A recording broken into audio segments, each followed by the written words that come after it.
नमस्कार, मी विलास आव्हाड. आपण पाहताय AV9 एक्सप्रेस. 2-3 दिवसापूर्वी बीड परळी येथे शासन आपल्या दारी या कार्यक्रमामध्ये राज्याचे उपमुख्यमंत्री अजित पवार यांनी काही गोष्टी लोकसभेच्या निवडणुका किंवा मोदी पंतप्रधान तिसऱ्यांदा कसे झाले पाहिजे याच्या संबंधित काही जे भाष्य केले त्यावर आपल्याला थोडंसं बोलायचे.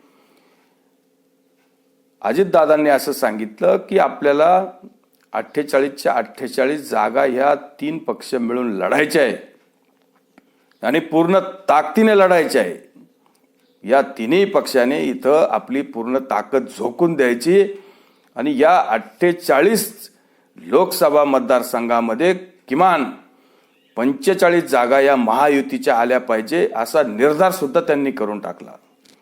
तर याचं आपल्याला जे काय म्हणायचे तर अजित पवार 5-6 महिने आता या सरकारमध्ये सामील झालेले. 8-10 दिवसापूर्वी त्यांनी जे काही रायगड कर्जतला ज्या काही अधिवेशन होतं त्यांचं राष्ट्रवादीचं त्याच्यात सुद्धा अनेक खुलासे केले. त्याच्यामध्ये आरोप प्रत्यारोप झाले. त्याच्यानंतर शरद पवारांची प्रेस झाली. धनंजय मुंडेवर काही घाणेरडे आरोप झाले. या सगळ्या गोष्टी पाहता किंवा सुप्रियाताईंनी काही ज्या गोष्टी बोलल्या किंवा रोहित पवार जे काही अजित पवारांवर टीका करतात ते शरद पवारांनी सांगितलं की ज्या काही गोष्टी आहे त्या माझाच पक्ष आहे, मला काय राजीनामा द्यायची गरज नाही, मी कोणाला माझ्यासाठी घोषणा द्यायला वगैरे काय कशाला सांगू. या सगळ्या गोष्टी आपण माध्यमांमध्ये बघितल्या. या सगळ्या गोष्टी आपण माध्यमांमध्ये बघितल्या, पाहिल्या, त्याच्या अनेक चर्चा झाल्या, अनेक उहापोह झाला. पण या गोष्टीची नांदी खरी आपल्याला लक्षात यायला पाहिजे की हे कुटुंबामध्ये किंवा अजितदादा इतक्या आता भाजपमय का झाले किंवा अजितदादांना पंतप्रधान मोदींना तिसऱ्यांदा पंतप्रधान का करायचे याच्या पाठीमागची पार्श्वभूमी पण आपल्याला लक्षात आली पाहिजे. की जेव्हा एकदा शरद पवार साहेबांनी असं जाहीर केलं होतं की मी आता सक्रिय राजकारणातून निवृत्त होतोय किंवा मी कुठली निवडणूक लढवणार नाही. ते एकदा माढ्याच्या मतदारसंघामध्ये स्वतः खासदार होते. सुप्रियाताई बारामतीला त्यांची सोय त्यांनी त्यावेळेसच करून टाकली, म्हणजे 2004 मध्ये. आणि सुप्रियाताईंसाठी तो सुरक्षित मतदारसंघ सोडून दिला आणि मी आता निवडणूक वगैरे काही लढणार नाही अशा पद्धतीची जी घोषणा करून टाकली. मग आता निवडणूक लढणार नाही म्हणल्यावर लोकसभा किंवा राज्यसभा असाच आपला एक समज होतो. पण काही दिवसातच अगदी त्यांनी राज्यसभेची निवडणूक लढून राज्यसभेमध्ये जाण्याचा निर्णय घेतला. आणि पवार साहेबांचं असं अनेक वेळा आहे की जे ते बोलतात त्या पद्धतीने ते कधी वागत नाही. आणि आपण जे काही त्यांच्या बोलण्यातून जे काही अर्थ घ्यायचा त्याच्या उलटच नेहमी घ्यायचा असतो. कारण पवार साहेबांचा नेहमी शब्दांमध्ये नेहमी बदल होत असतो आणि तो तसा करण्याचा त्यांचा राजकीय हातखंडा आहे. त्यामुळं जे काही मागच्या लोकसभेच्या वेळेस 2019च्या वेळेस जे अजित पवारांचे पुत्र पार्थ पवार यांना लोकसभा मतदारसंघ ते शोधत होते. आणि अशा वेळेस काही अजित पवारांचे समर्थक असतील किंवा पार्थ पवारांचे समर्थक असतील यांनी थोडी बॅनरबाजी केली किंवा पोस्टरबाजी केली किंवा अजित पवारांच्या या मुलाचं नाव माढा मतदारसंघामध्ये चालवण्याचा प्रयत्न केला. मोठ्या प्रमाणात बातम्या आल्या. मग त्या सोशल मीडियात आल्या असतील, पेपरला आल्या असतील, न्यूजला आल्या असतील. त्याच्यामुळं या माढा मतदारसंघामध्ये पार्थ पवारची चर्चा व्हायला लागली. आणि ही चर्चाच नेमकी शरद पवारांना चालली नाही. शरद पवारांना चालली नाही तशी सुप्रियाताईंना पण चालली नाही. त्यांनी त्या गोष्टीला ब्रेक लावला. अनेक गोष्टी त्याच्यातून आल्या.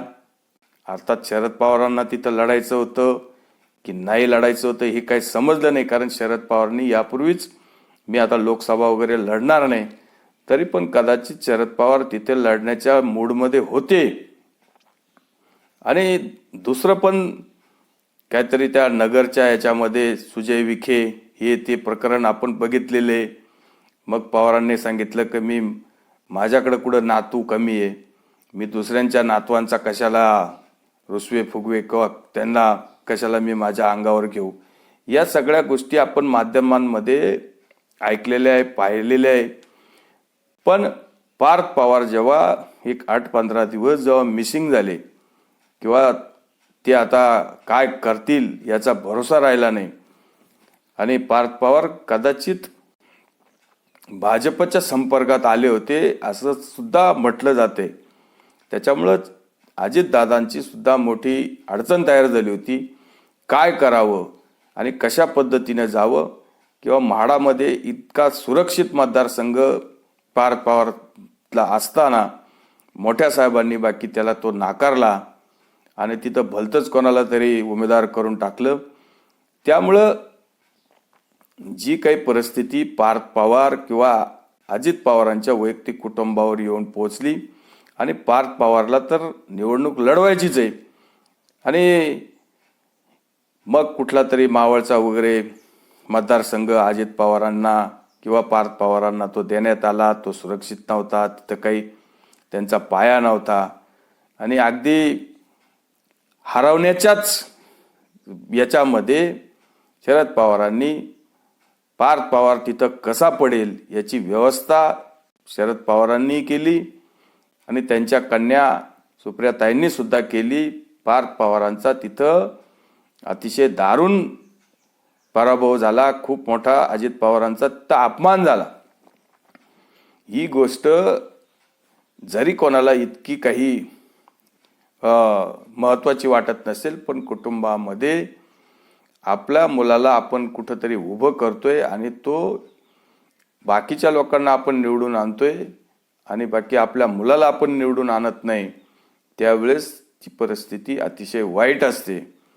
आणि याच्यामध्ये जे काही राजकारण आहे, तुम्हाला लगेच राजकारण पाहता येईल की लोकसभेची निवडणूक झाल्याच्या नंतर त्यांचा दुसरा नातू 4-5 महिन्यामध्येच जे काही जामखेडला उभा राहतोय, जे पार्थ पवार पण त्या शरद पवारांचा नातू आहे, आणि तेवढाच फक्त रोहित पवार नातू आहे. आणि रोहित पवारांच्या सभेमध्ये स्वतः शरद पवार साहेब असायचे, सुप्रियाताई असायच्या, आणि शरद पवारांनी रोहित पवारला निवडून आणण्यासाठी जंग पछाडलं, आणि राम शिंदे सारखा भाजपचा चांगला माणूस तिथं पाडून रोहित पवारला निवडून आणलं. मग तसं जे काही मावळमध्ये पार्थ पवारसाठी इतकी ताकद लावताना शरद पवार किंवा सुप्रियाताई कधी दिसल्या नाही.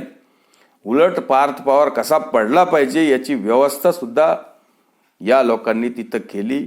त्यामुळे हे अवघड जागचं दुखणं अजित पवारांना अतिशय अवघड झालं होतं, आणि तिथूनच एक कुटुंबामध्ये थिणगी पडायला सुरुवात झाली. या सगळ्या गोष्टी जरी चर्चेमध्ये कधी बोलल्या नाही, पण अनेक वेळा अजित पवारांनी मग काही निवडणुकांमध्ये जे काही काँग्रेस असेल, विरोधी पक्षाचे काही लोक असतील, मग आज समजा भाजप कुठल्या राज्यामध्ये जिंकलं किंवा मोठ्या प्रमाणात भाजपचा विजय झाला, तर काँग्रेसने आणि विरोधी पक्षांनी फक्त सांगायचा हा विजय मोदीचा किंवा भाजपचा नसून तो EVMचा विजय, किंवा EVM मशीन हॅक केल्यामुळे भाजप विजय झाला. ही थेअरी सुद्धा अजित पवारांना मान्य नव्हती. अजित पवारांनी सांगितलं की ही थेअरी एकदम अतिशय चुकीची आहे, कारण अशा पद्धतीचं EVM मशीन हॅक वगैरे काही करता येत नाही, आणि मी त्याच्यावर विश्वास ठेवू शकत नाही. EVMच्या बाबतीत अजिबात असं काही नाही. जनतेचा अपमान करू नका. जी गोष्ट वस्तुस्थिती आहे, भाजपला जर लोकांनी मतं दिली असतील तर ते सुद्धा मान्य केलं पाहिजे, अशी भूमिका सुद्धा अजित पवारांनी काही वेळेस मांडलेली आहे. अनेक वेळा राष्ट्रवादीच्या सभांमध्ये, मेळाव्यांमध्ये ही गोष्ट सुद्धा अजित पवारांनी शरद पवारांच्या अगदी समोर सुद्धा सांगितलेली की राष्ट्रवादीचा पक्ष आपण जो स्थापन केला पक्ष, आजपर्यंत आपण आपला जो काही मतदारसंघ आहे तो 3.5 जिल्ह्याच्या वर वाढवता आपल्याला आला नाही. आणि जे आपण म्हणतोय की हे प्रादेशिक पक्ष आहे, मग आपण राष्ट्रीय अध्यक्ष आहे, मग आपली फार मोठी पोहोच आहे इकडे केंद्रामध्ये किंवा अनेक राज्यांमध्ये, या सगळ्या गोष्टी पाहिल्या तर अजित पवारांनी सांगितलं की आपल्याला आपल्या राज्यामध्ये स्वतःचं संघटन पूर्ण राज्यामध्ये बळकट तर करताच आलं नाही, पण आपल्याला कुठल्या तरी मला वाटतं 72 का 69 जागा काहीतरी आमदार निवडून आले होते, त्याच्यापेक्षा जास्त आणि 9 खासदारापेक्षा जास्त राष्ट्रवादीची ताकद कधीच वाढली नाही. आणि या राज्यामध्ये शिवसेनेने मुख्यमंत्री केला, पण राष्ट्रवादीला आजही मुख्यमंत्री करता आलं नाही. याचं दुःख सुद्धा अजित पवारांनी अक्षरशः यांच्या पवार साहेबांच्या समोर बोलून दाखवलेले. त्याच्यामुळं हे दुखणं अगदी घरातलं दुखणं आहे. अजित पवारांना स्वतःचा मुलगा पार्थ पवार हा इतकी चांगली परिस्थिती असताना पडावा आणि म्हाडाच्या लोकसभा मतदारसंघामध्ये जी काही मागणी होती, मग तिथं शरद पवारांनी सांगितलं काही लोकांना जे काही पाठवलं, लोकांना काही वेगळ्या सोशल मीडियामध्ये बातम्या पुढे द्यायला सांगितल्या की ती बाहेरचा उमेदवार चालणार नाही. आता बाहेरचा चालणार नाही म्हटल्यावर शरद पवार जे काही बाहेरचे तेवढेच पार्थ पवार बाहेरचं आहे. त्यामुळे या सगळ्या वावड्या, या अफवा उडून जे काही म्हाडामध्ये पार्थ पवारला शरद पवारांनी निवडणूक लढवायला दिली नाही आणि अतिशय बोगस ठिकाणी जिथं काही राष्ट्रवादीचं मतदानच नाही अशा ठिकाणी पार्थ पवारला जवळजवळ असं आपण म्हणायचं की तिथं बळी दिला अशी परिस्थिती आहे. त्यामुळे ही गोष्ट सुद्धा अजित पवार आजही विसरलेले नाही. आणि अजित पवारांना आता इथं जे काही त्यांनी 2 दिवसापूर्वी जे काही त्यांच्या अधिवेशनात सांगितले की या 4 जागा आपण तर सातारा, रायगड आणि बारामती आणि शिरूर हे 4 मतदारसंघ आपण तर ते आपले मतदारसंघ आहेच आहे, पण अजूनही आपण त्यांच्या 2 पक्षांबरोबर चर्चा करून लढणार आहोत. आणि बारामतीवर जो फोकस आहे त्यांचा की बारामती ही कशी आपल्याला मिळेल या गोष्टीची सुद्धा त्यांची या सगळ्या बदला घेण्याच्या आता तयारीत आहे. त्यामुळं 45+ जागा महाराष्ट्रामध्ये मोदींच्या झोळीत टाकून मोदींना 3ऱ्यांदा पंतप्रधान करण्यामध्ये अजित पवारांना फार मोठा सिंहाचा वाटा घ्यायचा आहे अशी एक भूमिका आपल्याला इथून स्पष्ट होते. त्यासाठी बारामतीमध्ये सुप्रियाताईंना हरवलं पाहिजे ही सुद्धा भूमिका आता त्यांची ठाम आहे. आणि यांचं आता जे काही लोकांना असं वाटतं की हे परत जातील हा विषय सोडून द्या.